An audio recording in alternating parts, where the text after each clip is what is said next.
Hello everyone, welcome to the ambitious goal. मैं आपका दोस्त, आपका एजुकेटर हर्षित अग्रवाल आपके अपने इस चैनल में स्वागत करता हूं। दोस्तों, लास्ट वीडियो में हमने स्टाफिंग करा था, स्टाफिंग के बारे में पढ़ा था, इंपॉर्टेंस देखी थी और उसके प्रोसेस करे थे।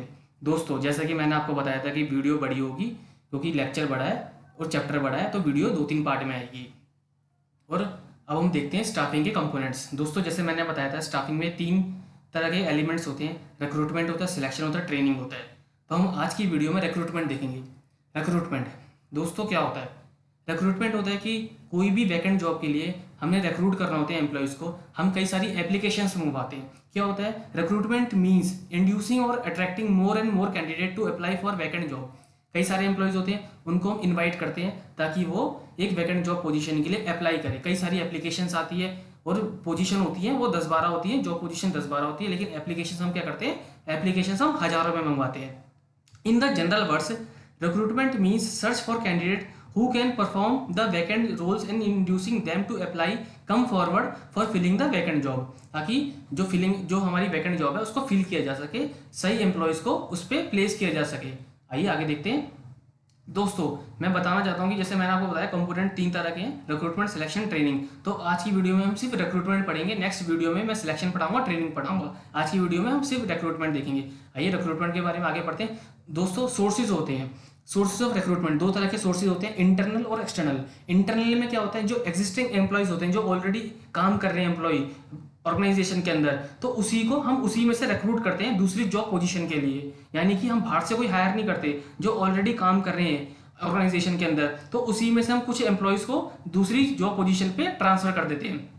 एक्सटर्नल में जैसे मैंने आपको बताया कि हम बाहर से हायर करते हैं। बाहर से कैसे हायर करेंगे? एडवर्टाइजमेंट। हमने फैक्ट्री गेट पे एडवर्टाइजमेंट, एक बैनर लगा दिया कि हमें इतने एम्प्लॉयज़ की जरूरत है, तो हम कई सारी एप्लीकेशन आएंगी, जो उस बैनर को पढ़ेगा और जिसको रिक्वायरमेंट होगी वो एप्लीकेशन देगा एक कंपनी के अंदर। एम्प्लॉयमेंट एक्सचेंज आपको पता है कि एक गवर्नमेंट की ऑर्गेनाइजेशन है जिसमें हम अपना नाम लिखवाते हैं ताकि हमें जॉब मिल सके। एजुकेशनल इंस्टीट्यूशन, जैसे कि एजुकेशनल इंस्टीट्यूशन होते हैं कि जैसे कैंपस प्लेसमेंट होती है, कॉलेज के थ्रू प्लेसमेंट होती है। रिकमेंडेशन ऑफ एक्जिस्टिंग एम्प्लॉय, जो एक्जिस्टिंग एम्प्लॉय काम कर रहा है उसने किसी का रेफरेंस दिया।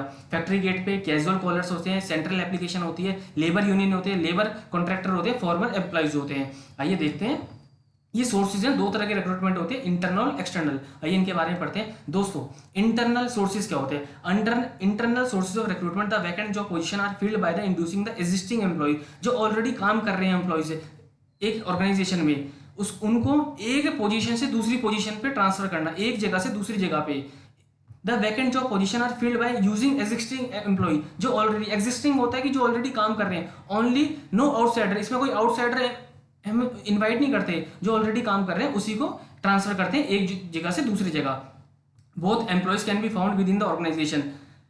When a job vacancy arises in the organization, it may be given to an employee who is already on the payroll. Internal sources include the promotion। जैसे मैंने बताया, प्रमोशन होता है, ट्रांसफर होता है एक जगह से दूसरी जगह।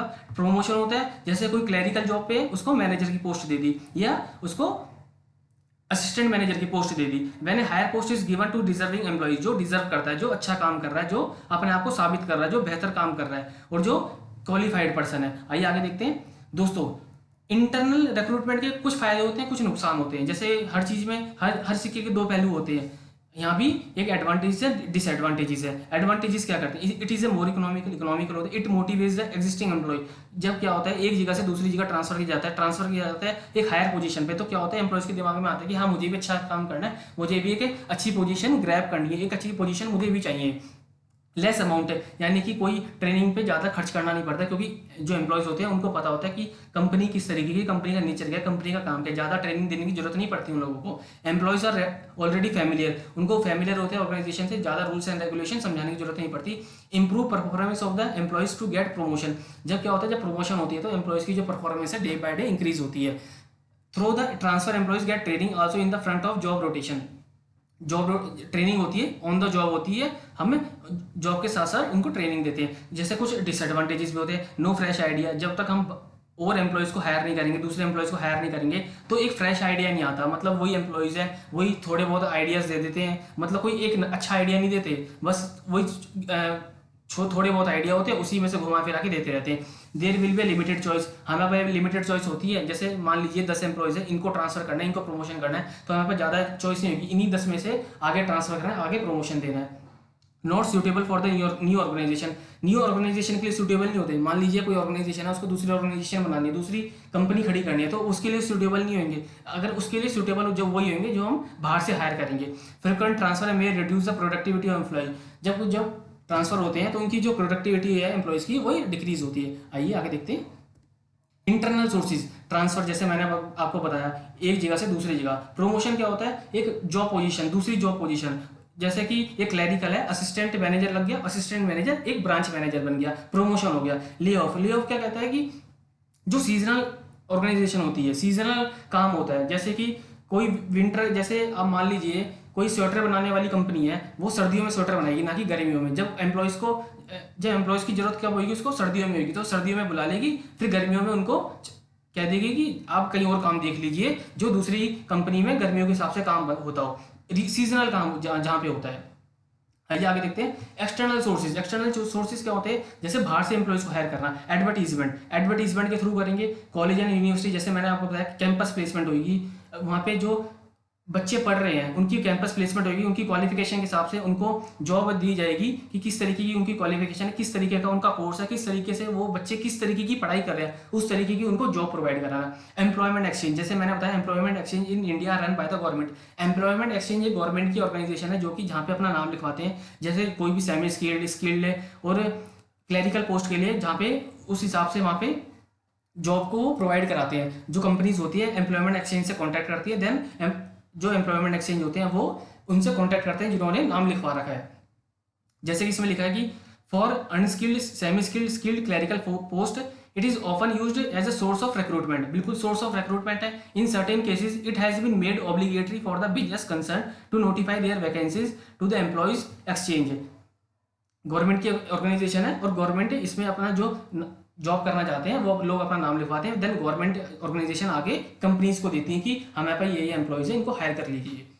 आइए देखते हैं रिकमेंडेशन ऑफ एग्जिस्टिंग एम्प्लॉयज। दोस्तों रिकमेंडेशन क्या होता है कि जो ऑलरेडी काम कर रहे हैं वो दूसरे का रेफरेंस देते हैं, हाँ मेरे पास ये बंदा है और इस जॉब के लिए वो सूटेबल होगा, क्या मैं उसको ला सकता हूँ, वो अपने बॉस से पूछेगा सबसे पहले। The present employees know the both company and candidate being recommended, hence some companies encourage their existing employees to assist them in getting application from person who are known to them। जिसको वो जानता है उसके लिए वो सिफारिश करेगा, sir मैं उसको जानता हूँ, क्या मैं उसको लेकर आ सकता हूँ कंपनी में, क्या कोई जगह खाली है, क्या मैं अपने दोस्त को लिया हूँ इस कंपनी में। फैक्ट्री गेट पे हमने एक लगा दिया कि हमें इतने एम्प्लॉयज़ की जरूरत है, तो फैक्ट्री क्या होगा, एप्लीकेशन बहुत सारी आएंगी, देन उसमें से स्क्रूटनी होगी, उसमें से हम छाटेंगे, हम थोड़ी बहुत छाटते हैं। सिलेक्शन नेगेटिव प्रोसेस, जैसे मैंने आपको बताया। Casual callers, the person who casually come to the company for employment में also be considered for the vacant job.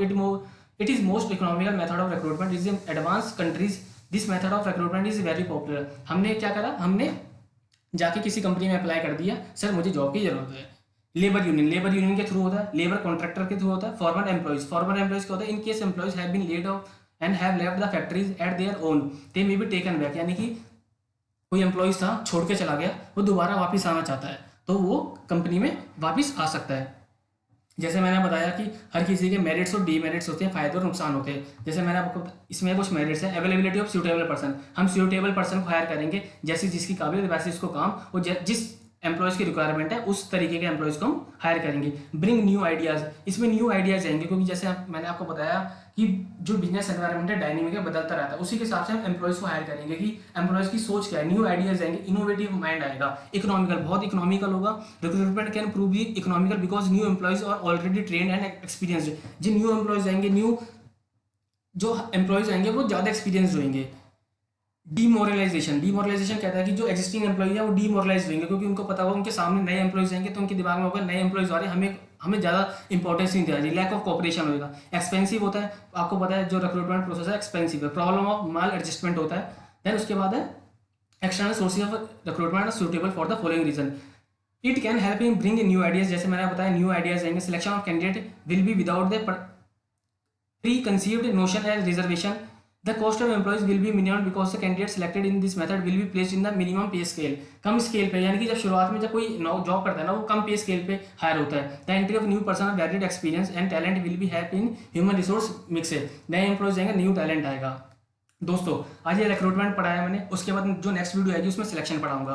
जैसे कि मैं हमेशा कहता हूँ कि वीडियो पसंद आती है शेयर कीजिए, लाइक कीजिए, सब्सक्राइब कीजिए, क्योंकि अच्छी चीज़ें हमेशा शेयर करनी चाहिए। अगर आपको फायदा हो रहा है तो दूसरे को भी फायदा होगा। नोट्स मेकिंग फॉर्म में वीडियो है, कहीं नहीं मिलेगी, अपने दोस्तों को बताइए ताकि वो भी इजिली अपने पढ़ सके, पढ़ाई कर सके। इसी के साथ ही मिलता हूँ नेक्स्ट वीडियो में। Love and peace from my side. जय हिंद।